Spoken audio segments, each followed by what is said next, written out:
Hey, everybody, welcome to the Story Solution podcast. I think it's called the Story Studio podcast. The Story Story Solution Studio. It's trying to find yourself. Yeah, I know. I just finished that audiobook today.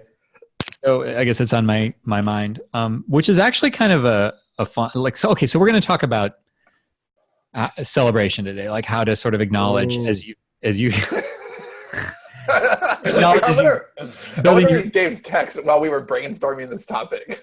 Right. Dave didn't like the idea of celebrating an accomplishment. Like, what have you ever done there?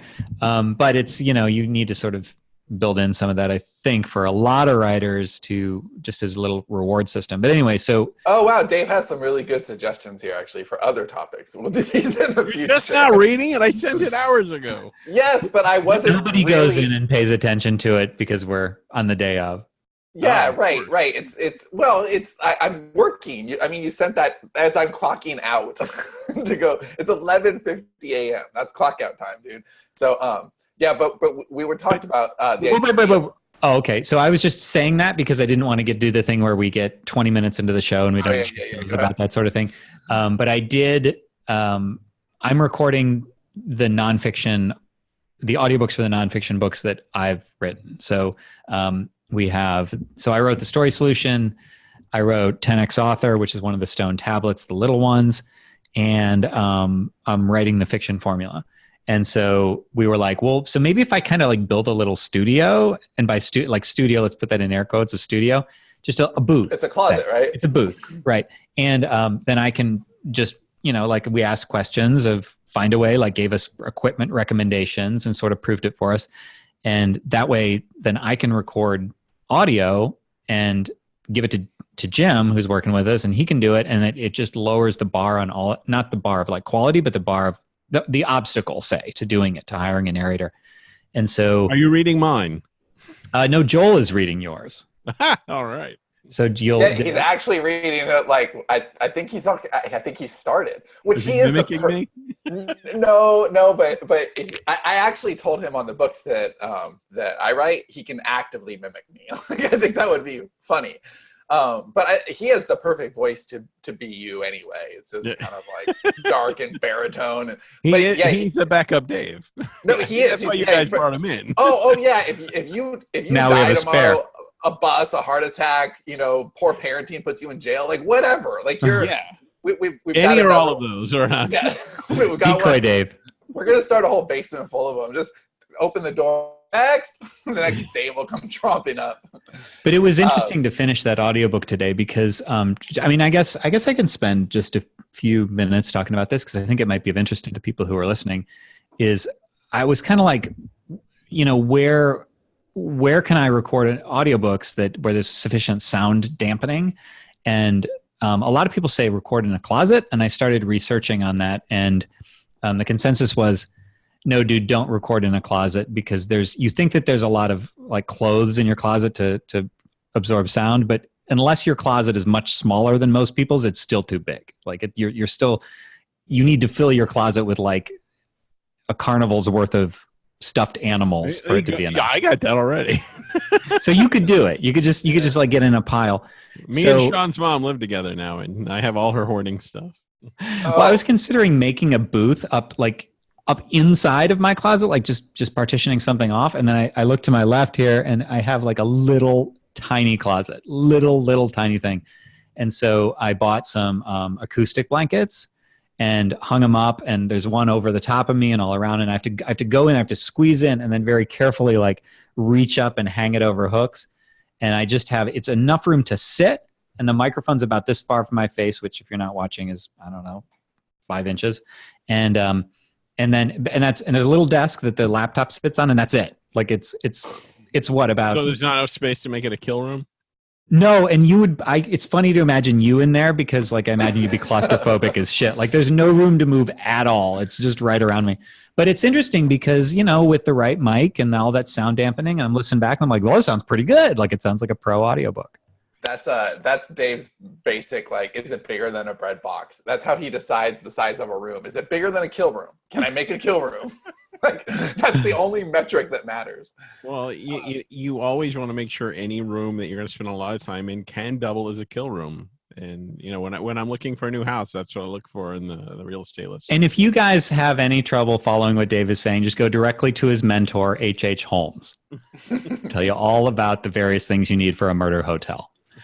And just real quick on the chats, I just wanted to acknowledge Trish, who said thank you very much that she just read the Writing Fast book, and that it was inspiring and awesome. I'm really, really glad to hear that. Those are really cool. The idea of, for those of you who haven't been paying attention, we still do like big like full size books. So the Story Solution is it's a shortish book, but it's still a full size book. But like 15-minute dictation, Dave's book Into the Darkness, How to Write Fast, like they're just little like 20,000 word books. They're just like little just in time. And we've been releasing those like every other week, and I think next year it'll be like every week. So yeah, we're lined up for the first 6 months at least to be every week next year. And it's awesome because we're finally basically giving you guys what we should have given you 5 years ago before we got all distracted with all that. Rather than screwing around with all sorts of live events and all that stuff.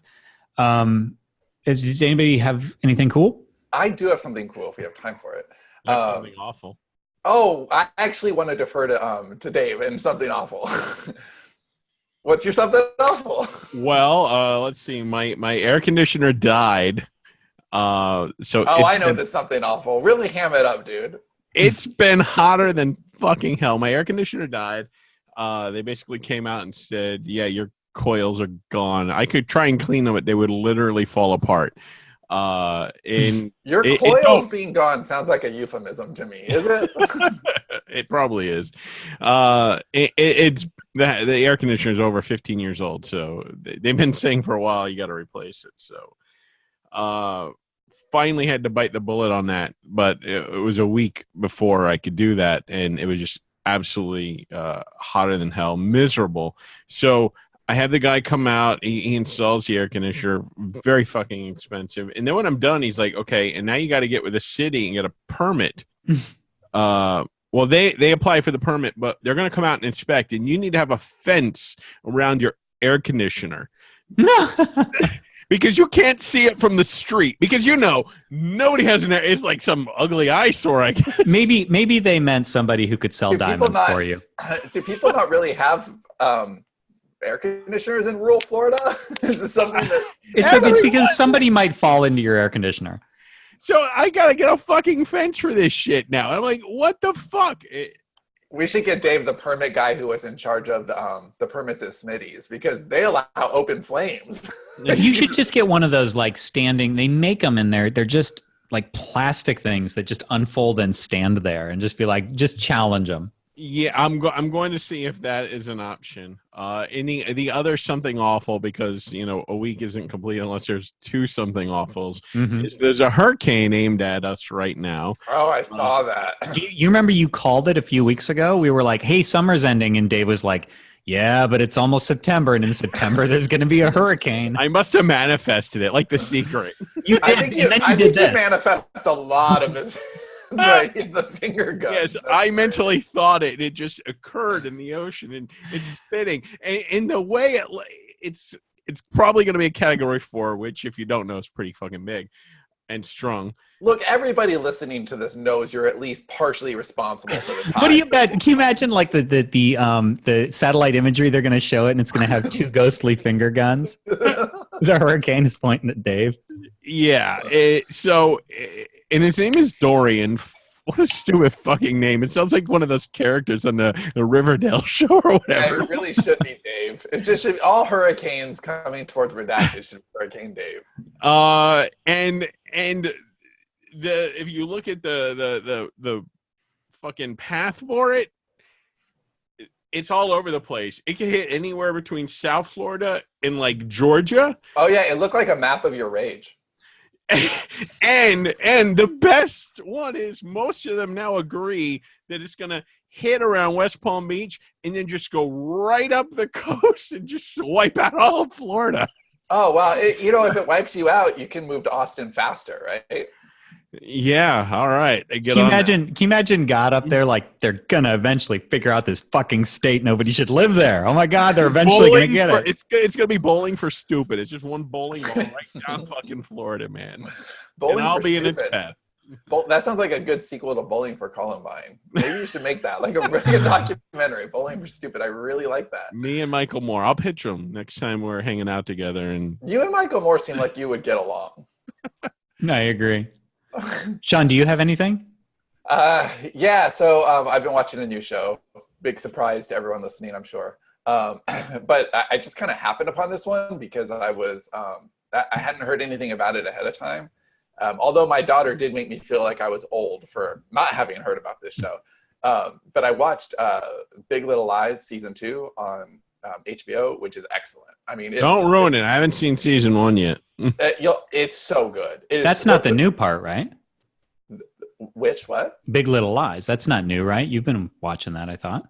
Well, the new season just came out. Oh. So I saw it a year ago. So Haley is making you feel old because you didn't know that a sequel season to something you already knew about? No, that's not the show. We had just finished watching Big Little Lies, which is amazing. And Meryl Streep, who's always amazing, has never been better. Nicole Kidman, like it's just so good. And I actually liked season 2 better than season 1, which is odd. Because normally, a show like that, it wasn't even supposed to have a second season. It was based on a book. So like 13 Reasons Why season 2 is terrible. Like it's really well, there's a season 3 now. That's good. I will not watch that. But Big Little Lies, 39 Reasons Why at this point. I really did like Big Little Lies a lot. And then we were just on HBO. And so we're like, okay, what's this new show, Euphoria? Have either of you guys heard of it? Oh, I saw the first episode. I loved it. Oh my God. So dark. No, the last thing I took a risk on was Another Life, and that didn't turn out well. Okay. Euphoria, Johnny, there's a sequence in episode 2 that is just like something we would write. I heard you writing in my head. It's one of those, like, the way I would describe it, just for shorthand for you, is business card. It's American Psycho business card. But it's got that narrative with the Nate character, who's this like teenage, just he's aggro. He's like Dave would write the hell out of this guy. In fact, the weird thing about this show is it feels like something the three of us would collaborate on. It's got a lot of CI tropes, but it's also got a style that's very much Realm and Sands. It's cool as shit. It's like what I would compare it to is every 10 years or so, there's a show like this. In the 90s, it was My So-Called Life. The movie I think it was 2003, maybe it came out. It was called 13. Evan Rachel Wood's first movie. It's like these movies that are just like, hey guys, here's what teenagers are up to today. You forgot the movie Kids, which was the bleakest fucking movie ever. Yes, and Kids. This is in that genre, but it's HBO and the style. I mean, my favorite so far is, I think it's the 4th episode, and it all takes place at the carnival. And it might be the most visually stunning piece of television I've ever seen, just for the way the camera works. But it's really, really good. It's heavy. And Johnny, this goes back to a conversation we had like 5 or 6 years ago, or we started to have this conversation. We've had this conversation many times over the years. But you know how we talk about like that closing gap between entertainment and pornography and the mainstreaming of pornography? This is the closest that I've actually seen to it happening. I've never seen more dicks in a show ever. First of all, like there was. Let me get on that. There's one scene. 37 of them in one scene, I think. Is there? How do you know that? That was the big news when it hit. That's probably how Haley heard about it. She's like, "Oh, 37 dicks. I'll watch this show." Oh yeah, my daughter's not into dicks. But anyway, the show itself. Okay, here's a good example. Who would be? Look at those things. Dave, is there something? Did you pick up what was special about the main character Jules in the pilot episode? That she's got OCD and she's okay. No. Oh, go ahead. I only want to talk. No, yeah, that's not it. I only want to talk about it if you could catch it on the pilot episode, because I don't want to ruin it. Is it like a surprise? It's not a surprise. Like, all the clues are there, but they don't actually say it until like episode 4, I think. And yeah, Neve, I didn't catch it until the 2nd episode. But it's really fascinating. And what I love about this character choice is they have something that I'll tell you guys off the air.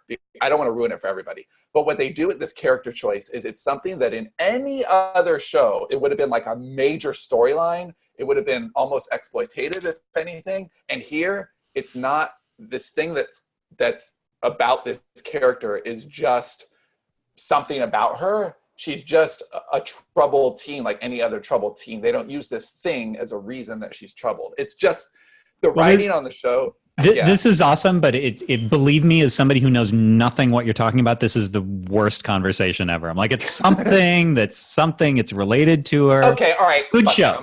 Good show. Right, Euphoria. I am going to talk about this. Okay, so the main character, I don't know if it's a story about the main character's addiction or about her relationship with this other girl.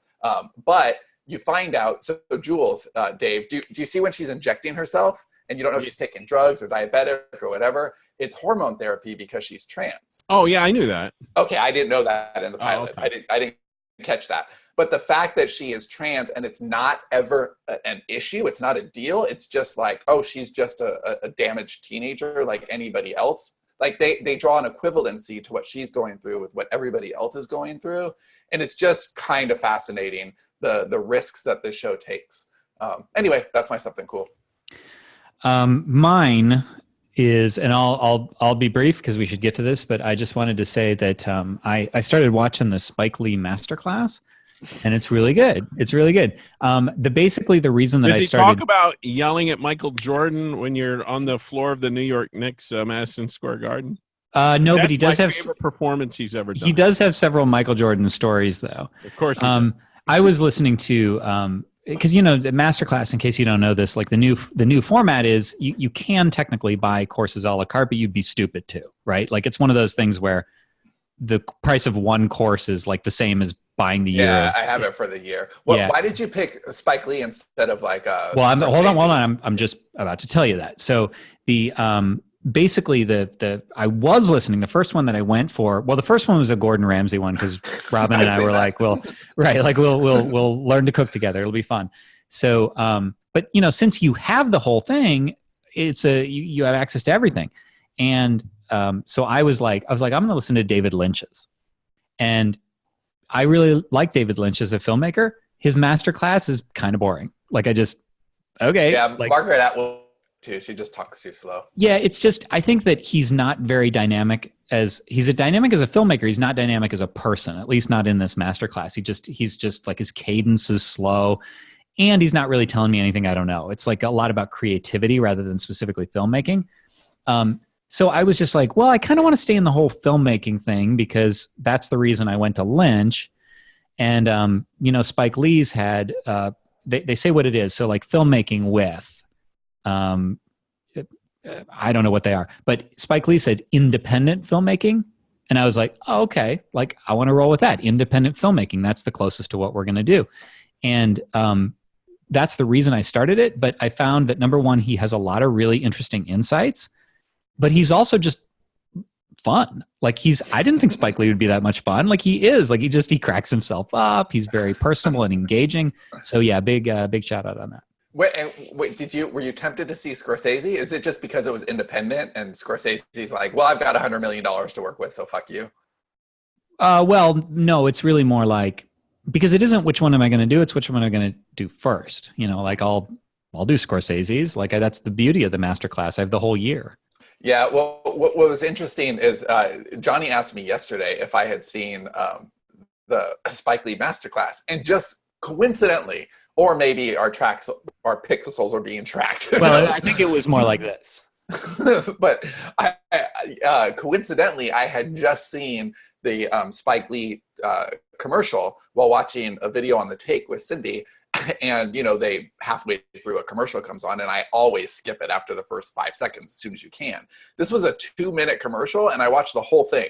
And I never ever do that, but it was for Spike Lee's masterclass, and it looked like, I'm going to watch that. That's great. And then like 2 hours later, Johnny's asked me, have you seen Spike Lee's masterclass? So yeah, I think the universe is telling me to watch it. So I will sometime soon.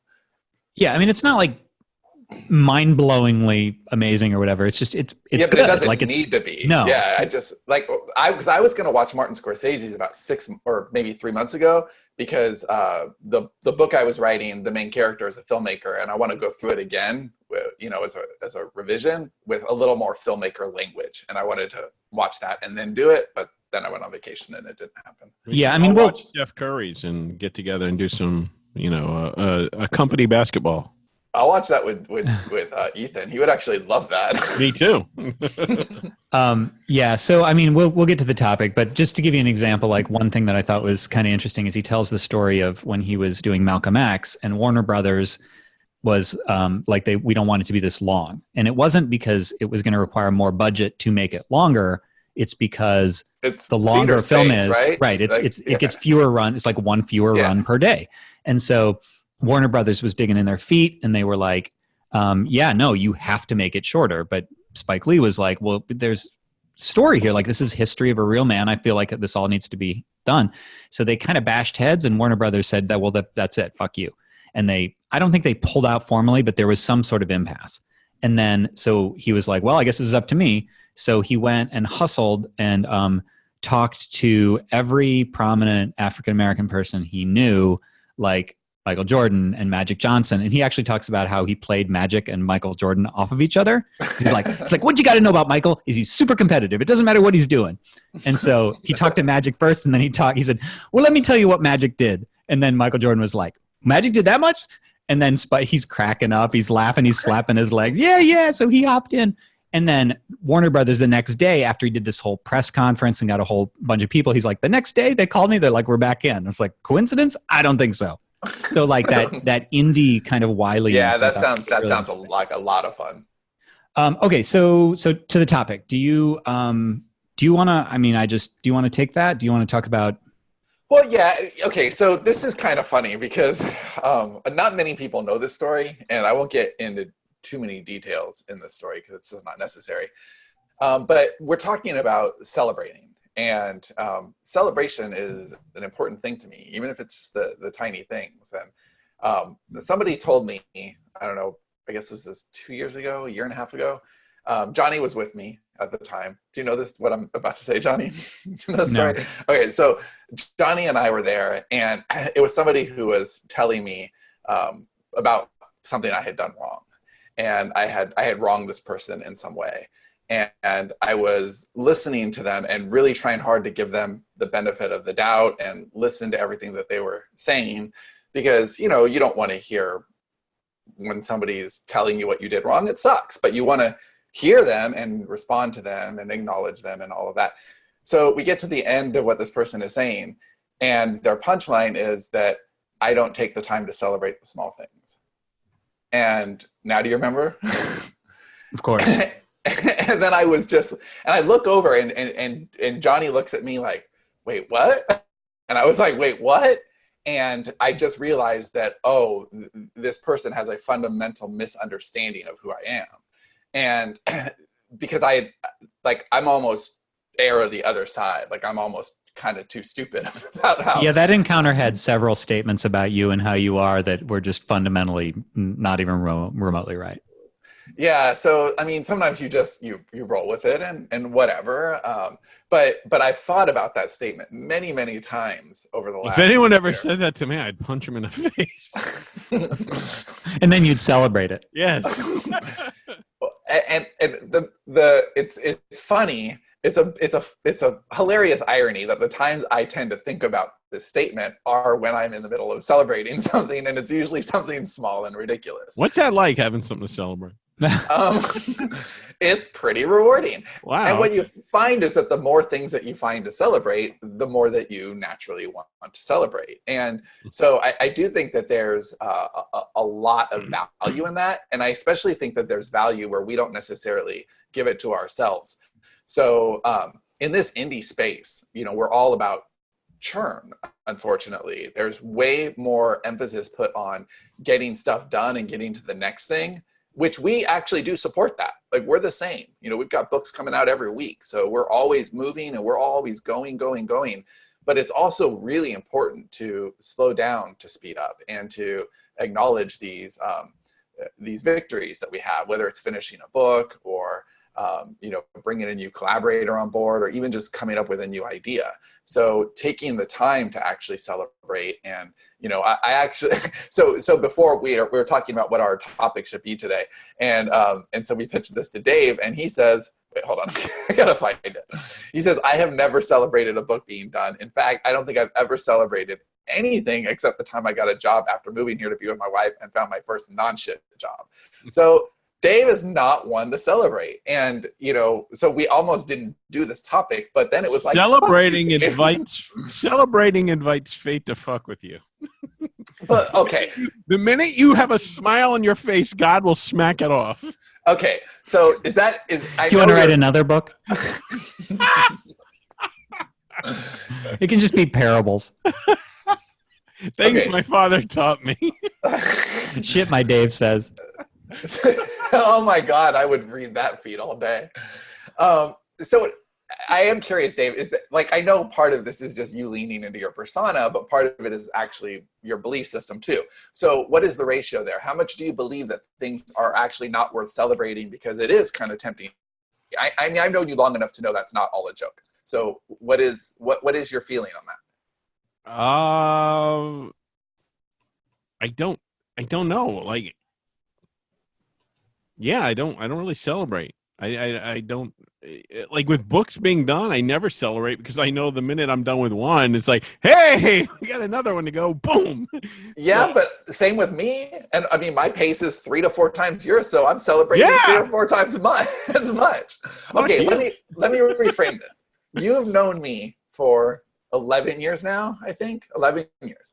And in that 11 years, have you ever seen well, I guess you've seen that plenty of times where I'm celebrating and God will smack me down for being a little too happy. That's happened. But I would say overall, for the amount of times that I celebrate, don't you think it serves me more than it doesn't? Oh, I see why other people celebrate. I just don't. In fact, I think it might be that I don't really have anyone to celebrate with. Nobody gives a fuck. So, okay, no, that's a good question. So if you were living here, because Johnny and I celebrate all the time in little ways and in big ways. And even just last week on Sunday, I was doing our schedule for like the next month and looking around. And I said, hey, do you want to do another SNS day in September? Define what SNS day is. So SNS day is. Hold on, let me guess. A soap and a suck job. Wow. I mean, went right there. All right. Good. Yeah. It's basically right. It's just a day where we literally celebrate the awesomeness of having our company. I like mine better. That's the point. We basically hang out. We always do a little bit of business. But like on the last one, we went to Estancia and ate meat and saw Once Upon a Time I would love in Hollywood. doing this shit if I had, if I lived near you all, or if I had a friend. Okay, so if you lived in Austin, you would do SNS Day with us and celebrate? Oh yeah, I would celebrate with you all. Yeah, but I don't have the opportunity, and like the things I do, nobody in my life is involved in them. They don't, it's just. Every time I talk to you, I get sadder. Like, this is just so sad. So the reason my whole life with you, I thought that you didn't celebrate because you didn't believe in celebration or think you have nothing to celebrate. It's that you have no one to celebrate with. Yeah, it would be a party of one. I have a little fucking hat on my head and a gun in my mouth. Have you not? Wow. Everything you say is brilliant. A hat on my head and a gun in my mouth sounds like a new tablet. That'll be my 50th birthday, by the way. Just to let you know. I'm very excited about that. You really need to be here by your 50th birthday. Yeah. All right. If I didn't hate, if I didn't hate Kickstarter so much, I would do a Kickstarter for getting Dave to Austin. Well, if we don't have to stump for it, if we just kind of put it up like the potato salad one. I would do one like the potato salad one, like one great page. Put a smile on Dave's face. So if you guys don't, but I know this is a sideline. Believe it or not, it's a sideline. If you guys don't know the potato salad Kickstarter, it's kind of amusing if you look it up. It was like the guy said, I'm making potato salad, and he made like, I don't know, $30,000 or something. But I was sharing that with my kids and their friends, and they were reading through it. And having done a couple of Kickstarters, that dude must have lost his ass, because it's like for $5, then you're going to get a T-shirt or something. Yeah, I've actually looked at that campaign, and then he threw a big old giant party, and there's no money there, but there's a lot of hilarity, like a lot of hilarity. So anyway, what are the things? Okay, so Dave, let's play pretend, because I think. Wait, sorry. So can we actually, before we get to because I assume your pretend is how he would celebrate, right? Is that where you're going with this? Well, yeah, because I'm trying to relevant to anybody listening, right? So okay, because what I was going to say, and maybe this is appropriate or not, depending on your mental direction, but I was curious if you want to go into why the celebrating even matters before doing the how. Yeah, what's that got to do with work and writing and shit? Right, because I imagine from Jabe's point of view, it's like, why bother? Yeah, taking time from work. Well, I think that it's like okay, it's meditation a little bit. So people who are really, really busy would say, I'm too busy to meditate. And the people who are too busy to meditate are often the people who need to take that time and center themselves even more. And I would argue that people who never celebrate kind of need to celebrate. And that the benefit there is that it's a reminder. It's like as simple as SNS Day is, Simon, SNS, not SNM.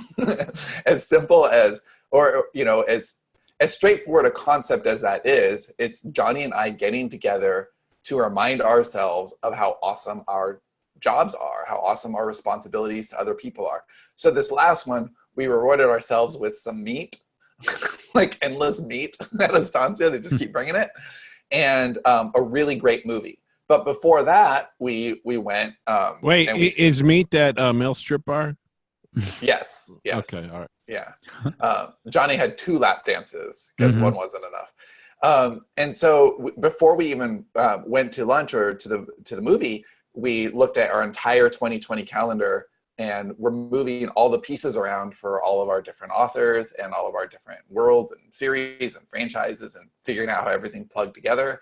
And so it was a little bit of work, and being able to celebrate how far we've come in the last year, that now we actually had this grid to manipulate.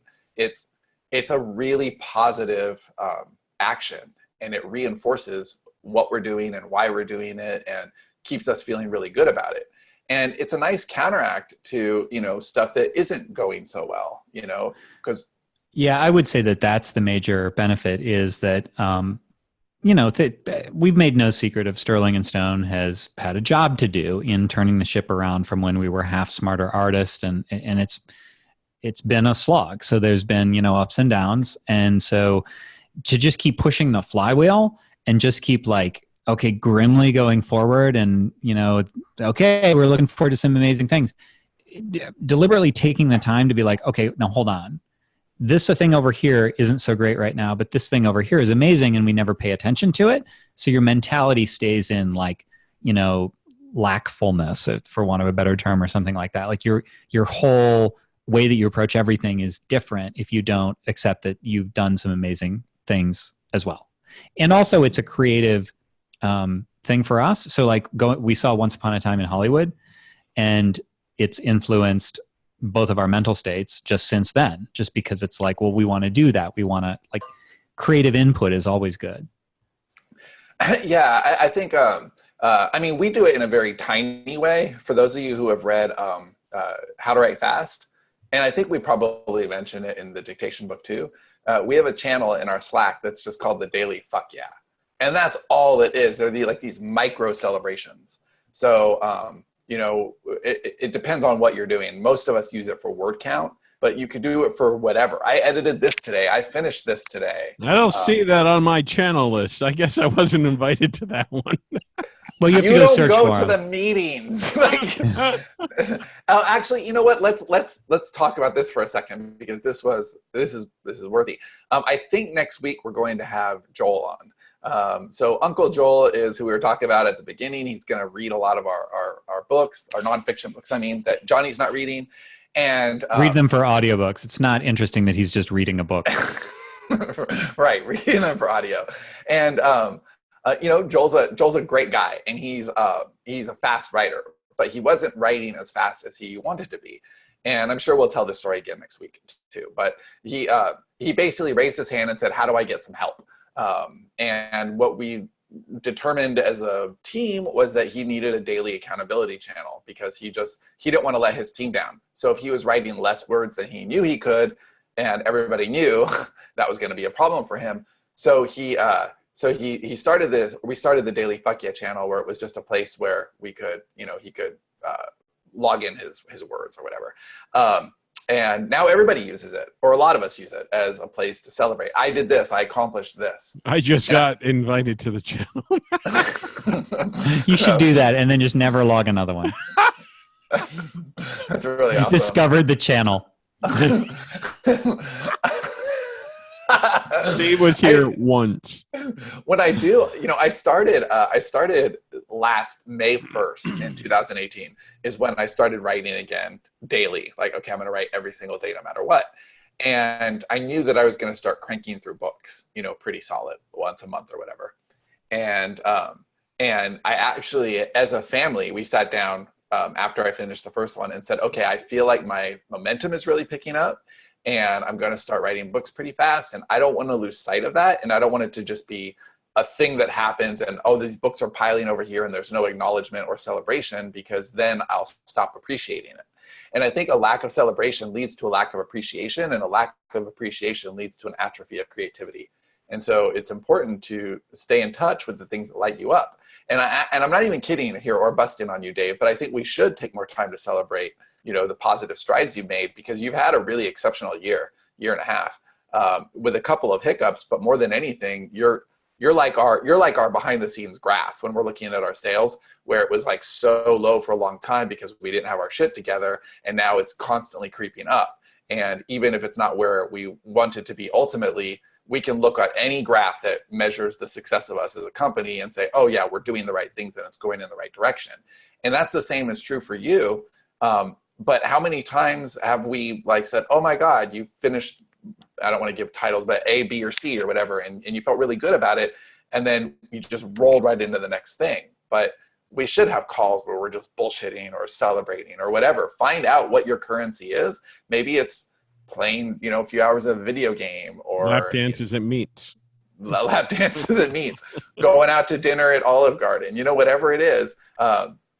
Take the time to say, hey, this is what's important to me, and I want to acknowledge these little things. You're about to wrap another book. Let's think about what we can do to, in some way, celebrate that. Maybe show up to a meeting and let people clap for you. That's fun. I thought he wanted to celebrate it. That feels like a job and obligation. Waking up before Celebrate by waking up at the crack of 3 o'clock. Too much, man. Jesus. Trish asks, I don't remember if you've ever mentioned this, but do you have a daily word count that you try to hit every day? So when I first started this last May, I really wanted my word count to be 2,700, whatever words it is, per day on average, to make for a million words per year. But I'm doing way better than that. My average so far this year is 5,000 words, or at least since I guess May, when we started tracking an average where I can see it. And as of tomorrow, if I hit my words, which will be 5,000, I think, per day, if I hit 5,000 tomorrow, I will actually be at just over 1 million so far for this year, with still September, October, November, December to go. Bastard. That's the most I've ever had. I did 1.34 last year, and I'll probably do 1.5 this year. And it feels good. I remember when I did 100 million and a half a year.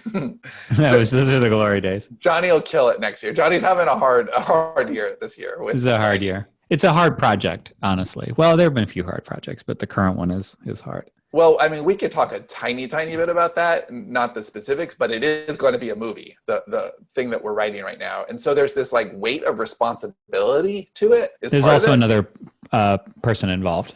There's another person involved, and this is worth taking a couple of minutes, because anybody who listens to this knows that they have. We're doing a celebration. Shove that shit aside. Let's move on to the new topic. Well, everybody, artists have their routines, right? And Johnny and I evaded our routine to try something different. And We've done that twice visibly, and both times were a mistake. Yeah, like we did something with this project that most authors would probably die for, which is a really, really thorough outline. Like the story was just there, but it was too much. It was like drowning in ideas instead of letting the ideas, float to the surface, which isn't how Johnny writes. So it's been real claustrophobic. Yeah, as a matter of fact, when we were sort of looking at outlining, in the next section or something, like going back to the triage and of the outline, I said, give me as lean of an outline as you can, like as lean as you can. Don't give me detail. It actually messes me up. It's like a straitjacket. Yeah. So anyway, Johnny, what do you do to regularly celebrate, or do you just kind of take it as it comes and think? Do you celebrate some things more than others? You just finished recording the story solution. Are you going to do anything to celebrate that? No, but it's a little different. So you'll notice, and this is going to sound like a joke, and it's not meant to be a joke, but the difference between the way that Dave doesn't celebrate and the way that I don't celebrate. So I actually don't, on a personal level, usually celebrate finishing a book or whatever, just because when I'm going, that can happen real regularly. Like it hasn't been now. Although honestly, with the current project, when I finish this, I still doubt I'll kind of celebrate it in a way that you may be talking about, like sitting down. And so number one is, well, what am I going to do? Like my creature comforts are pretty small. I like to go out to dinner with my family. I like to have a glass of wine. I'm doing that regularly anyway. So what's the difference? I'll go out to dinner, but the caveat or the difference here is that the way that I celebrate is I made sure to post it in our Stone Table channel, which is the nonfiction line. So I celebrate by acknowledging, right? By like acknowledging, yeah. Well, and by letting people know. So it's a little like in the climactic, not the climactic scene, but the sort of realization scene in Jerry Maguire, where he has the big victory with Cuba Gooding Jr.'s character, and he's like, but he doesn't have anyone to share it with, and he's like, well, I knew that was the problem. So if I were solo, then it would be very different, but I do have a studio of friends and coworkers and collaborators that help me celebrate. Yeah, I would say that that's true for me too. Neve says, Johnny, make sure everyone acknowledges the accomplishment. Yeah, for me, it doesn't have to be a huge deal at all. It could be, okay, we're going to pick up a bottle of wine, or Dad just finished a book, so he's picking what we watched tonight. Like, I mean, small, like it doesn't even matter. It's just the fact that you're saying it out loud and you're saying, we accomplished this thing, now what's next? And I don't know, I think that there's so much value in, I think that acknowledgement and appreciation are siblings, and they're both really positive ways to feed yourself. And I think the better fed you are, the more creative you can be. So the problem with a discussion like this is that you get to a point where you're like, okay, well, there we go. There's the thing that we said, and I don't really know how to wrap it up. Celebrate. Well, yeah, I think that just look at what you're doing. Look at what you're, when you're hoping to be done with whatever it is. You could celebrate small. You could celebrate, daily. Celebrate I actually don't even know that you need a celebration. I think what you need to do is acknowledge that. Let me see if I can put this the way that it's in my head, is since we're entrepreneurs, essentially every single indie author, especially the full-timers, we're entrepreneurs, right? Like we're running little businesses, and you never finish business. Like I have a business. No, even you take the weekend off. Well, I do. Then it's not like there aren't things I could do, right? Like, so when you stop is because you have to choose to stop, is what I'm saying. You don't get to stop because you've finished everything. So if you look at everything as a continuous, so for instance, I finished recording this story solution audiobook today, but I did not finish my fiction project. I did not finish writing the fiction formula, which is also on my plate. I did not revise some stuff. So it'd be real easy to be like, okay, I'm done with that, but I'm not really done. So I'm going to keep moving because there's still shit to do. And I think that what celebrating, or at least acknowledging, lets you do is to realize that okay, hold on, there is something there that got finished. It's not just a never-ending slog that I just continually turn the treadmill and get more and more tired. Yeah, I feel like acknowledgement is probably a better word than celebration. But it's like, why are you doing what you're doing? Do you feel grateful that you just finished it, or are you like, damn it, now I have something else I have to do? You know, something like that, just to take the time and say, did I enjoy that thing that I just did? Did I finish? Even having one person that you can tell. And I mean, Dave, honestly, you could take more advantage of the creative family that you have, right? I mean, they are there and everybody loves you. Anytime that you're going to like communicate, they're going to communicate back. So if you did participate. I honestly have a problem with. Well, we know, but it's okay. We're here for you. No, I have a problem like celebrating any accomplishment, because I feel like when I do that, anybody that's like struggling, like if I go into the chat and I see like somebody's, dog died and they're 15,000 words behind on their book or something, not that happened, I'm just giving an example, I'm going to feel like Mr. Dickhead. I just finished my book. I'm awesome. Woo-hoo! Wow. Well, so I think that's a real window into your psyche right there. It really is. First of all, it's channel appropriate. No one's talking about their dog dying and being 15,000 words behind in the fuck yeah channel. Like, that doesn't happen. Well, I didn't even know the fuck yeah was a channel until just now. But you could do it in general. You just let a few padding posts occur. Dog died. miscellany. Hey, I finished whatever. Like, Slack has short memory. And also, do you not know the people that you are associated with? Like, nobody in this company is like, oh, fuck Dave with his celebration. I mean, do you realize what I routinely post my celebrations and say, unlike all you fuckers. That's the end of everything that I say. And then I make fun of what they're wearing. Dude, the leader of this company is a puppy dog. Like, what are you talking about? Like, my parents growing up taught me to never ever celebrate any accomplishment, no matter what, because it doesn't really fucking matter. Your parents are sad. I'm kind of joking, kind of not. But when it comes to, I think that's actually the title of your autobiography right there. Kind of joking, kind of not. But what you said before about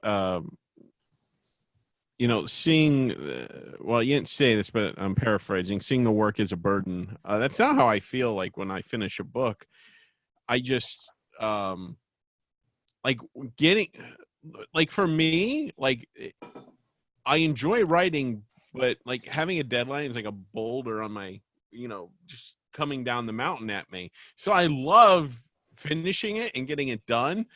But then, like, the second I'm done, I feel like, oh shit, there's another one. So don't like, it's that's exactly what I was just talking about, actually. Yeah, it's really hard to enjoy the moment, because I know, any time I spend doing that is, time that the boulder's getting faster and coming at me. Oh my God, it's so delightful, because what you just said is the exact, like, if you take that coin and turn it right over, that's the exact reason you should pause and acknowledge and celebrate. Exactly that reason. Thank you for so neatly proving our point. It's efficient. That's efficient storytelling right there. Yeah, that's exactly it. Like, it's changing the frame from I have to do this to I get to do this. Which it is a mental switch. I know that, Cindy was actually the one who got me to start doing that, and great. Like, she doesn't say I have to go pick up Ethan from practice. She says I get to go pick up Ethan from practice, because it's a small man. thing, I can't wait for that colonoscopy. I'm so excited. Get to do that. I get to sit in a room full of farting people. Well, yeah. That is a thing you would have to do, but it's like there are things that we get to do that we tell ourselves we have to do. And writing is one of those things. Like, I mean, Dave, your nut is covered through the stories that you tell. You're able to. Well, you don't know that. You can only see his head. You're able to have a pretty vibrantly creative life. And even if you have another story right behind you, that's something to celebrate. Yay, I just finished a story. This next one is still going to keep feeding my family. It's not that I dread it in a way that you probably think. Like, it's not dreading the work, it's dreading it's the OCD obsessive nature of having something undone that is very hard for me. It's almost anguish at times, like, because I'm trying to figure out how to change my mindset in that way. In recently, like today I had to get water for the hurricane, and I've been trying to get water. Oh, don't give that thing any water. Just going to encourage Trump it. said it was the wettest. But I had to wake up early and not get a lot of sleep to go to the store, So like noon, and wait for water. No, like 6 a.m. Ooh. Oh, actual. That's what we call late. So anyway, so I went there. I waited in line. It was like Mad Max Beyond Thunderdome there.